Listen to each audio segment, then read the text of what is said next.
In a farewell address from the Oval Office, President Biden looked to shape his legacy and defend his record, offering a mix of hope and warnings about potential threats to the future of America. NBC's Chris Pallone has the latest from Washington, D.C. I want to warn the country of some things that give me great concern. In his farewell address to the nation, President Biden with a warning about what he sees as a looming threat. That's the dangerous concentration of power in the hands of a very few ultra-wealthy people.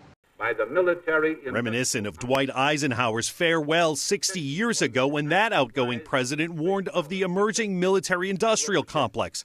Biden striking a similar tone about the ultra-wealthy, as tech billionaires like Elon Musk and Mark Zuckerberg have flocked to President-elect Trump's side after his election win. Today, an oligarchy is taking shape in America of extreme wealth, power, and influence that literally threatens our entire democracy.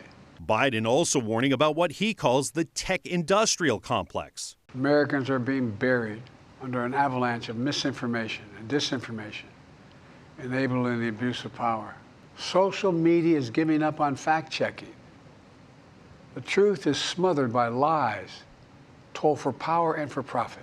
The farewell came hours after what might be one of his crowning foreign policy achievements, announcing a ceasefire between Israel and Hamas. This plan was developed and negotiated by my team and will be largely implemented by the incoming administration. Biden leaves office with extremely low approval ratings, but believes history will judge his legacy kindly. It will take time to feel the full impact of all we've done together. For all the warnings, Biden ended on an optimistic note, emphasizing his belief that the nation will endure. Now it's your turn to stand guard.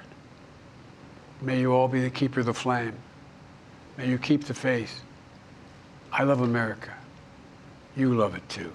Some of President Joe Biden's final words in a public service career spanning more than 5 decades. Chris Pallone, NBC News, Washington.